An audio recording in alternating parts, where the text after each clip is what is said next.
Hello and welcome to another video about Europa Universalis 5. There has been another patch dropped for the open beta, and we're going to talk about it. But before we do that, let's talk about Paradox's communication, because it has not been great, and there has been a bit of a growing sentiment that Paradox is kind of throwing stuff at the wall, seeing what sticks, doesn't seem to know what it's doing, that kind of way. Or should I say Tinto, not Paradox in general. And that's really kind of hurting both the game, the reputation, the longevity, that kind of thing. And people are really looking for a bit better communication. And this is something that Paradox is also kind of admitting. I'll bring you to the forums. We have this thread here. It'd be very helpful if someone from Paradox would put out some regular and meaningful information to the players of the game, especially the ones participating as beta testers. And I hate this idea that we are beta testers. Oh, we bought the game, but we're glorified beta testers. Like I really feels icky. I like Paradox games because I know that when I buy the game versus what the game will be in 5, 6, 7 years time from now is going to be a completely different and better experience. Like, I buy into that narrative. I buy into that expectation. I don't feel like I was a beta tester when I bought EU4 back in 2014, or CK2, or whatever. Like, it feels strange. I don't agree with this, but whatever. It's irrelevant. I know it's a pretty common sentiment. But yeah, the current patch notes, not really good enough. They're badly written, confusing, and in some cases plain inaccurate. And that is, unfortunately, sometimes true. I've found that myself when I'm reading through them, when I don't understand something and I've asked the community to help me out in the comment section, and that has not really gone amazingly every time. Sometimes it's been very helpful, and someone in the comments has been, pointing out, oh, this is the thing you missed, or this is what this means, blah, blah. But generally, they have been a little bit obfuscated, obtuse, that kind of thing. And it is something that the developers have responded to.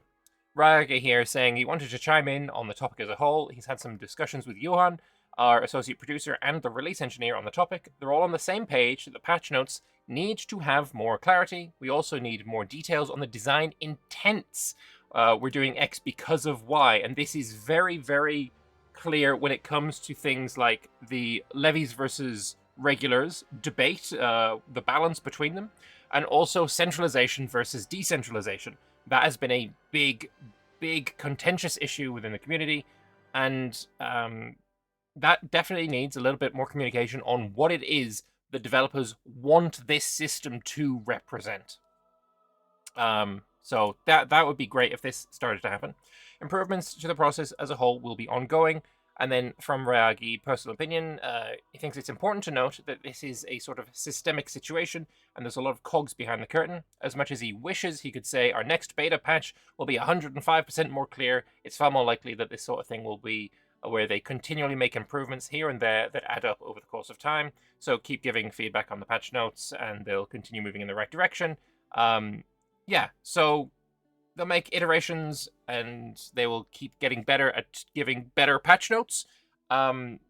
Hopefully that is going to go in the right direction.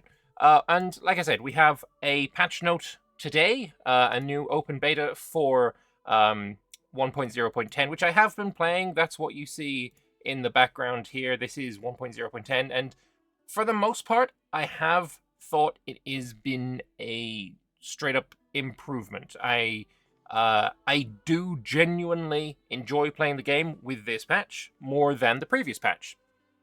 There are certainly some issues, and I'll go into what I think those issues are and where I think the game should go in regards to fixing those issues.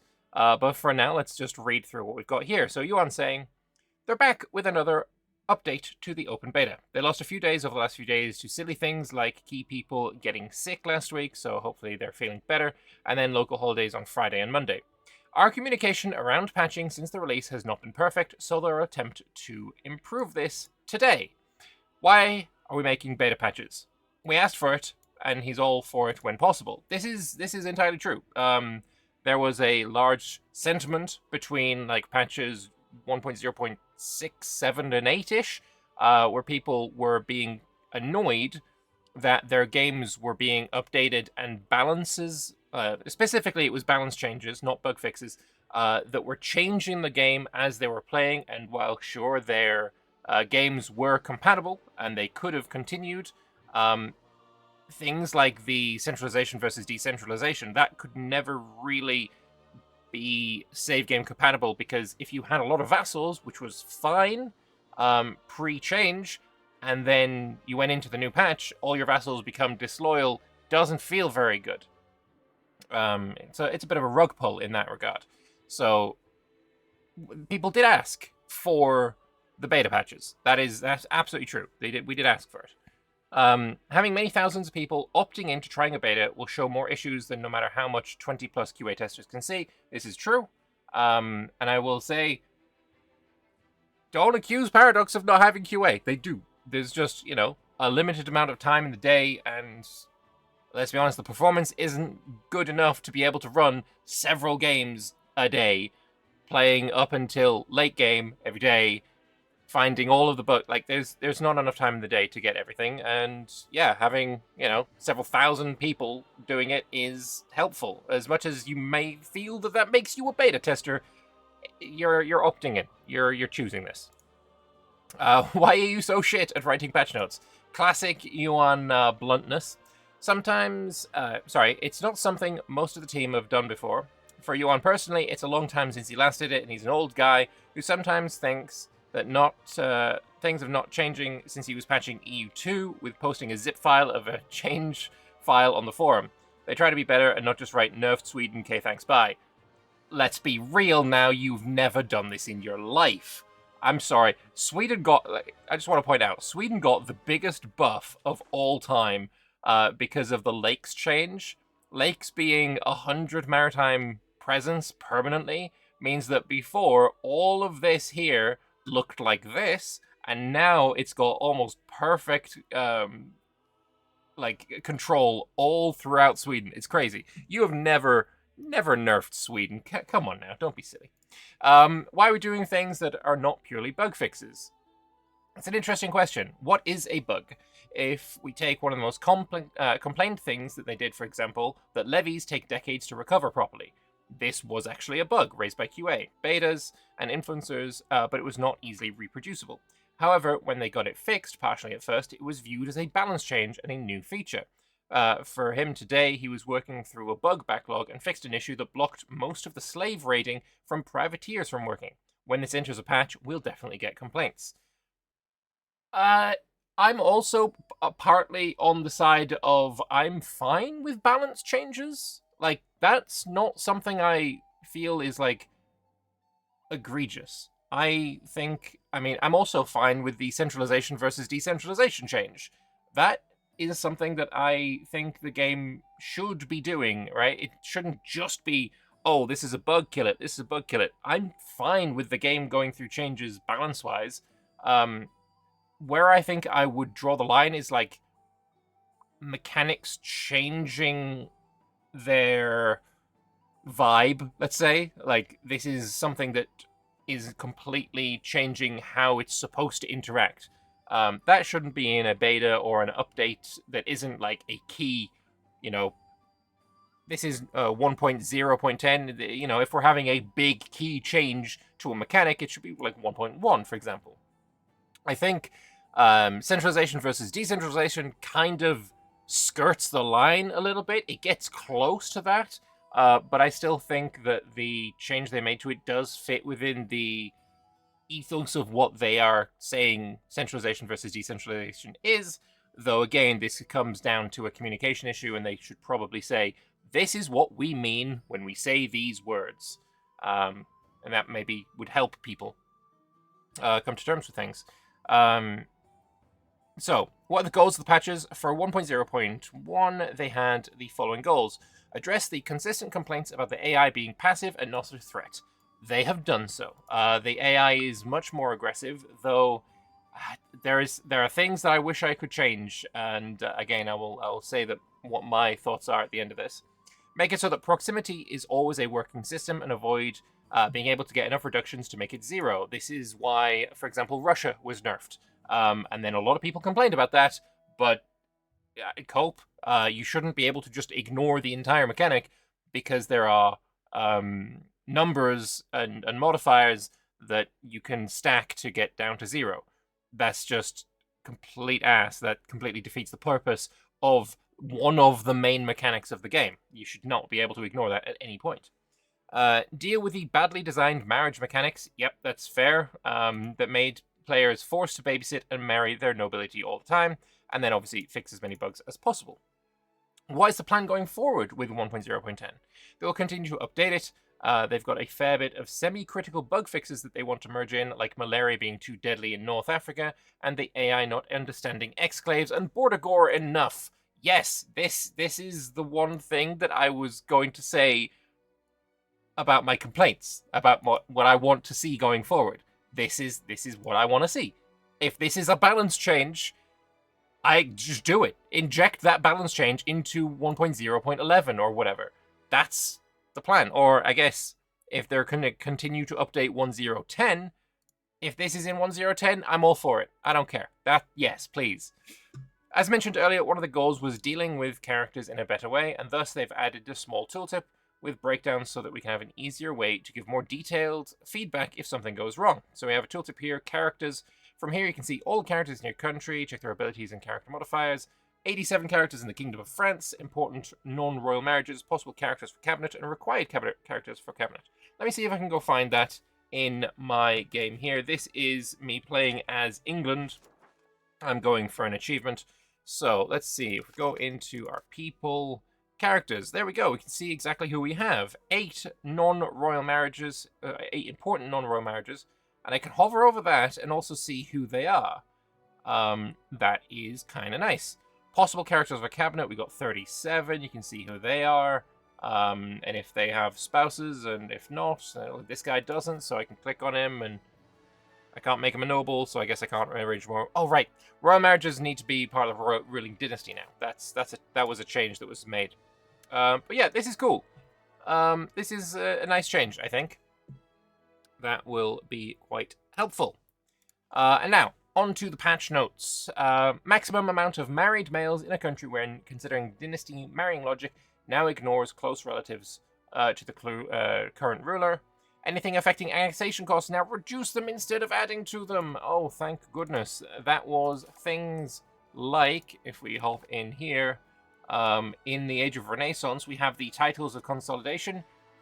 Before this update today, this was basically a plus 10%, which is why I haven't taken it now. And unfortunately, if you went with the admin focus, underneath this, so you had to take this to get it, was a 5% proximity cost reduction. So you kind of had to get it, and it was just, ugh.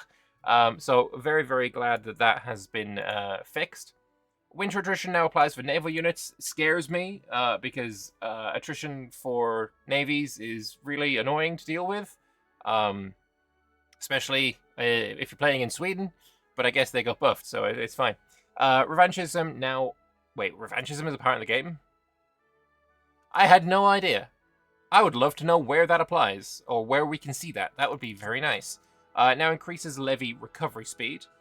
So, content, we've got corrected the Hungarian name of Debrich from Debrecen to whatever, I can't read that. Situations, adjusted territorial requirements to end the 100 Years' War. Unfortunately, I have already ended the 100 Years' War in my game, so I can't actually see what the new numbers are, which is unfortunate. Good timing on that, I guess. Newly appearing Beyliks are now properly counted as part of the Rise of the Turks. Henry Tudor as a proper father. Good stuff. Support distance abroad, no longer able to target countries already in a civil war. Coronation of a Hegemony Emperor will probably refer to the previous one. Honestly, I've read through all these. There's not too much that is important, crazy, other than this. There's not too much that I think is going to affect too many people's games. But yeah, other than that one, and also fixing the achievement of Hongwu D so it uses has or had tag Ming instead of just tag Ming, so it's not bricked when the tag becomes China. Fantastic. That means people can go and get the achievement if they so desire. Hongwu D, which is here, as Ming on the entirety of China and be the leader of the Middle Kingdom. Ming got an event at a certain point that made them the leader of the Middle Kingdom, but it also changed their tag to CHI, which then bricked the achievement, so that is no longer a problem. Fantastic. You can now see on the character tabs how many non-royal marriages there are. That's what we just saw up above. Perfect. That is really quite nice. I'm going to refresh and see if there's any dev responses. There's one. Let's have a look. Or there is some, maybe. We'll see what they are. When the noble breeding program was removed, we're back to characters being completely replaced by natives over the course of about 50 years. Then changes planning to make marriages within the country happen more often automatically. So nobles will marry if the dynasty is not huge on living characters and there are less than ex-married males not closely related to the ruler. Fix colonizing tribes. As in England, 90% of the court are Americans. Okay, we're not gonna... it's been fixed for new games, started at 1.0.10. Good. AI super aggressive expansion and border peace deals are still not fixed. We're gonna get changes. He's already said that one of the future ones, I can't remember where I saw it, but one of the future things is going to be that the AI will not like Borgor that as much. So that's going to be coming. And what else we got here? We'll be able to pre-save our filters if we want to find all the adult unmarried female. That would be really nice. What they're asking for is, if we go into our characters, we have this filter. If I only want to find the women of available marriage that are adults, then we have these. I want to be able to find these at any point. That would be great. Also, available marriage should be I can click marry. That's what this should mean. Either way, I can marry you probably. Wait, you're a part of the ruling dynasty and I can't marry you off? That's crazy. Either way. But that would be nice to have a saved preference there. ETA plans about the critical issues. Nobles and members of the ruling dynasty don't get married themselves. They're getting married. Please report if they're not. They don't. Decreased factor in diplomatic annexation cost is actually an increase. Yeah, they missed that. Children don't follow their parents to their parents' new country if their parent inherits the throne of a stronger country. There's no option to invite them back. That would be nice to see fixed, I think. Institutions are not correctly shared and distributed via all means except for trading and vassals. That's the only thing in the design as far as I'm aware. Okay. And the AI will do... For AI vassals to convert culture is fixed. Alright, yeah. When you flip a vassal to your own culture, they don't convert culture, which is kind of irritating. Palindromates are bugged. Okay, I don't think they are, but okay. Do you plan on solving the court filled with foreigners issue? Again, we've seen that a bunch. Alright. Either way, that's it. That's all I'm looking at there. Now, my own thoughts. What do I want to see in 1.0.10 going forward? And yes, I think the Border issue is like one of the highest priorities, though I would argue not the highest priority. It's like second for me. So other than bug fixes, the balance change that I really want to see the most is something to do with, yet again, levies versus regulars. And the reason that I'm bringing this up again, because I feel like I have to, is that every time that the player manages to get to a point where they can have, say, a full stack of regulars, say they had 10,000 regulars, they've won the game.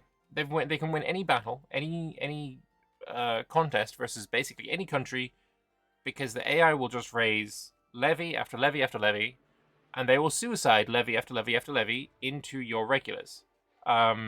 And it trivializes the game, and it really makes it... I mean, that's obviously not a good thing, right? We don't want the game to be struggle bus, struggle bus, struggle bus. I've made regulars, now you die. That's not fun. So I definitely would like to see that be changed most of all. The AI, they have done some things to that effect, right? It is not completely not changed, right? In the previous patch, we were told that the AI is more willing to spend more of its own money on hiring regulars, and we're also told that they are it was just two ways of basically saying the same thing, that they're more willing to make regular armies. I would also like to see them either not raise levies, or levies just being stronger in general. Maybe the thing about levies is they could do less damage, but also they don't need to take more damage, right? If you are going after battle against levies, maybe they're just good at holding. Like the literal opposite of a glass cannon. A steel teddy bear, right? I don't know, something like that. Just to make it so that levies don't just get instantly wiped, basically in every battle. Like it's really not fun to play against. And sure, racking up a war where on my side I've got 4,000 losses and the enemy has 400,000. That feels good like once, but you didn't really work for it. You didn't really earn it, and it's kind of fake and it's cheap. So I would definitely like that to be changed, basically more than anything. Border gore is obviously a problem as well. It's not as much of a problem in this campaign that I've got going right now. I've only been playing 30 years, but even now you can see things like Aragon owning land over here. Or is it a vassal of... Why? Yeah, a fiefdom of Aragon. This doesn't feel good.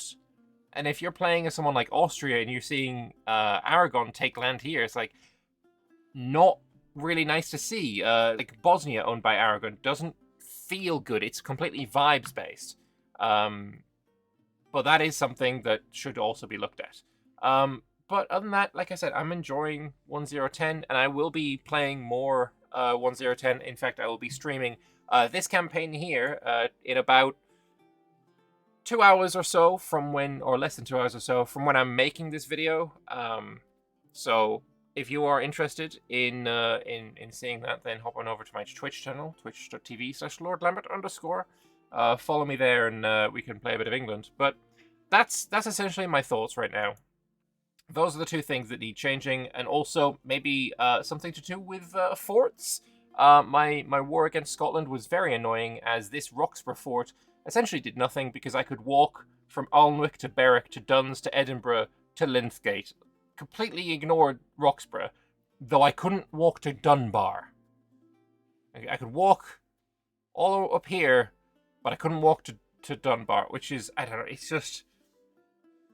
This fort should be amazing, right? It is in the perfect position to defend against England, and yet it was completely useless. Anyway, I am rambling now, so I'm going to end this video. Thank you all very much for watching. My channel's been doing really well lately, so I appreciate every one of you for sticking around, watching, subscribing, all that kind of good stuff. And for everyone who writes in the comments as well, I do read them, though there are a lot of comments lately, and so I can't really respond to all of them, so apologies for that. But yeah, thank you all for being amazing, and I will see you hopefully on Twitch tonight, and hopefully in the next video as well. So, toodaloo.